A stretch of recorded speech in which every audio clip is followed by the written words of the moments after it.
Welcome back to my channel, and in today's video I have a pretty interesting one. So for the past few years, YJ has been sort of coming out with amazing cubes at a very reasonable price. But looking back to about 2017, 2018, YJ was a budget brand with pathetic cubes. I'm talking out of experience. I used to use a Guan Blanc and it was not very good.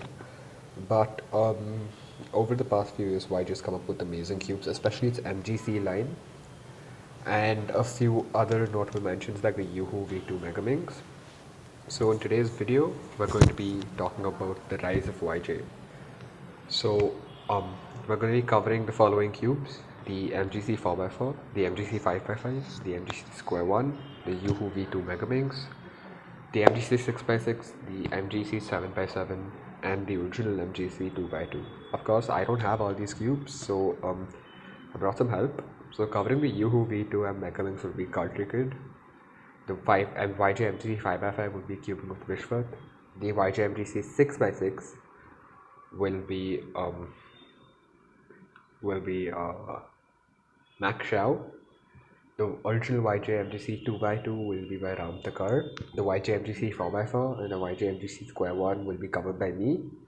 And a good friend, Shane, whose channel I linked down in the description, he's covering the MGC 7x7. So huge thanks to all of them, and I hope you guys enjoyed the video, and see you next time.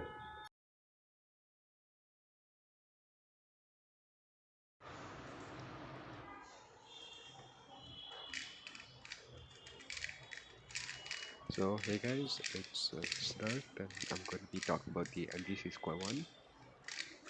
So the MGC Square 1 was probably one of the most hyped cubes that has ever been teased in recent times. It has been teased, or it has been hyped up for almost a year by YJ, and when you hype up a cube for such a long time, it's got to nail every aspect that you're looking at the cube in. For example, corner cutting has to be great, speed, stability, everything has to be great. While the YJ MGC does improve on every aspect of the usual little magic and the whole V2, unfortunately, it has not hit every single one of those areas. People have experienced locking issues, the cube, a few edge breaks, and the caps being extremely hard to take off. All that being said, the cube is still amazing.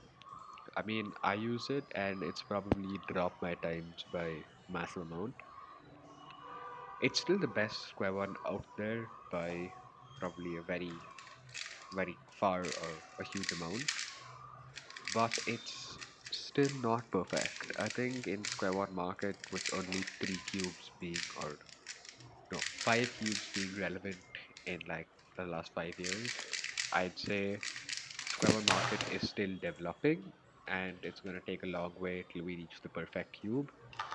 But I'm excited because if this cube was so good, I'm still excited to see what YJ may come out with in the future. So this is why I think the MGC Square One dominated the market, and I still think it's the best. I think it'll remain the best for a very long time. Thanks for watching, and I hope you enjoy the rest of the songs.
Hey guys, it's Carter Kid, and today I'm going to be talking about the YUHU V2M. Out of the box, this puzzle is really fast.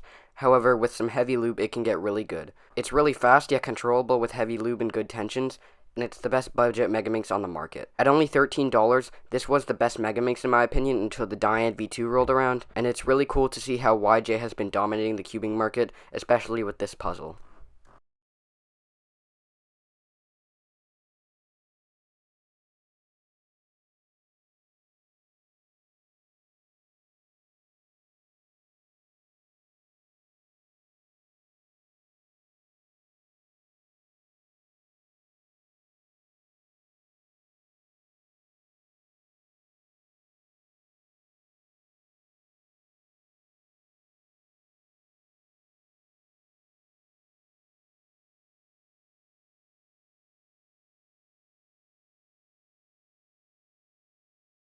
Hey guys, the YG MGC 7x7 is an amazing budget cube that's been dominating the market recently. Priced at $35, weighing 350 grams and being fully magnetized, it's an amazing option for the price that it has.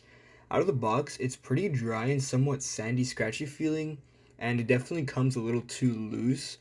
At least I personally noticed that when I would use it a lot, it would lock up and they would like catch, and sometimes like maybe centerpieces would pop out. No crazy ridiculous pops, but definitely you like really lose. That's a pretty common theme with MGC puzzles. I have the 4x4 through 7x7 all MGC, and they all happen to be a bit loose, so I had to tighten them a little bit.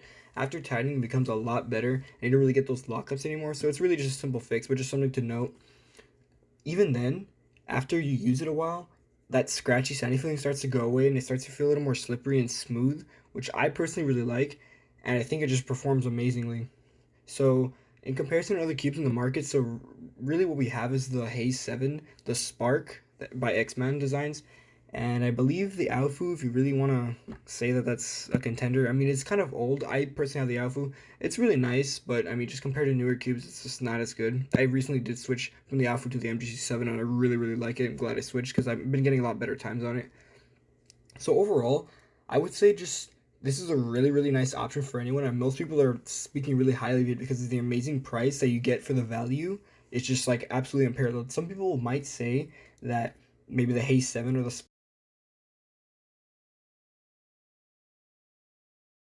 Hey everyone, I'm Max Xiao, and I'd like to talk about why I believe the MGC 6x6 currently dominates the 6x6 market. So my previous main before the MGC was the Shadow M, and don't get me wrong, I really did like that cube. I improved a lot on it. However, eventually the cube started to get a bit sluggish, and no matter how much DNM 37 I put into it, it just got sluggish again. And it also had an issue with locking out from time to time, and overall I just completely got demotivated from practicing 6x6. However, once the MGC was released, I was immediately blown away. It fixed all of the problems that the Shadow had, mainly that unlike the Shadow, the MGC is actually quick to turn, meaning that I'm able to achieve really good TPS on this cube. Proof of this is that the first comp I used the MGC 6x6, I broke both of my official PBs by 6 to 7 seconds. So overall, the cube is just miles better than the Shadow M. There is a slight issue with popping on the MGC, however I have adapted to it by developing a turning style that's lighter but still quick at the same time. So that's why I believe the MGC 6x6 currently dominates the 6x6 market.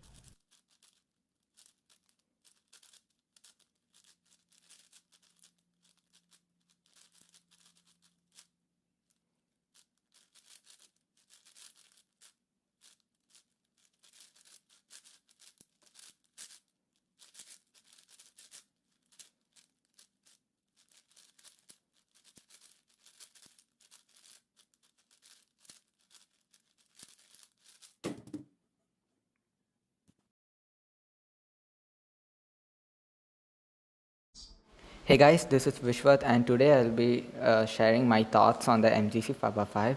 So before buying this cube, I had a Yushin Cloud Faber 5 which did not turn that great, and it was non-magnetic, and I hardly averaged sub 3 minutes with it.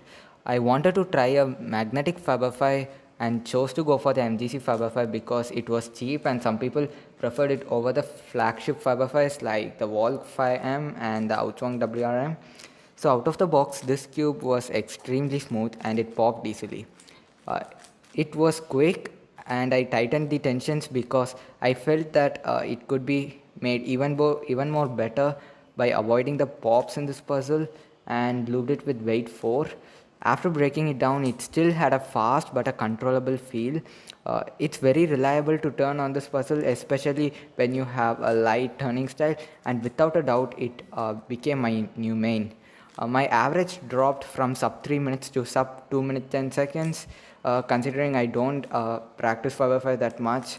And also the outer layer magnets were light and the inner layer magnets were medium strong. Outer layers were quick and the inner layers turned slightly slower than the outer layers.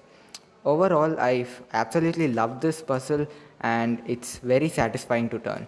It made me enjoy my 5x5 sessions too, and I highly recommend this cube to every cuber out there, irrespective of what you average. Thank you to Siddharth Ram for having me on, and enjoy my 5x5 solve. Bye.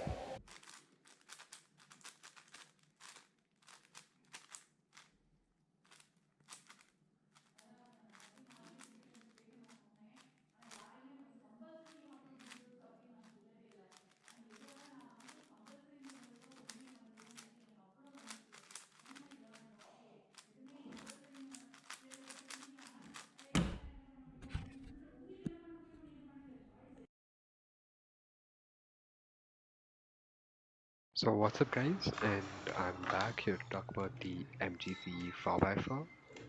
So the MGC 4x4 was not the main killer YJ hoped it to be. Like all the other MGC big cubes, like the 5x5, 6x6 and 7x7, it didn't exactly completely destroy the other ones. For example, there were still a few problems and there were still a few people who preferred the worm, the YUHU worm, or the YUHU GTS2M or the other cubes like that. That being said, I think the YJ MJC 4x4 is still the best 4x4 by a huge margin on the market. I've had it for about almost a year now and it's popped only twice. Now I don't practice 4x4 a lot anymore, but like it really did get me into 4x4, and it's also at a very good price, which is $20. It's been compared to magnetic budget cubes like the Maylong for M. I think it completely has the measure of such small budget cubes, and it has better performance than the flagship. This is why I think the YJMGC 4x4 dominates the 4x4 market. Thank you.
Hey everyone, I'm Ram and I'm going to be giving my thoughts on the original MGC 2x2. When the MGC 2x2 first came out, in my opinion it was the best budget cube of its time. It had a very nice, light and fast feeling, and most importantly it was only $10. A lot of the pro solvers were also switching to the MGC 2x2, including Will Callan, who has a couple of sub 2 averages on this puzzle. However, there was one minor problem. The cube got quite a few minor catches here and there. Despite these catches, this puzzle was still the best budget 2x2 on the market for a very long time, until April 2020. When the Chi MS 2x2 was first released, it was priced at $6. This puzzle actually had fewer catches than the original MGC 2x2 and had a slightly nicer and hollower feeling. As of right now, the best budget 2x2 in my opinion is the Chi MS, and I'd highly recommend it if you're looking for a budget cube. And if you're willing to go all out, I still think the Volt 2 is the best 2x2 on the market.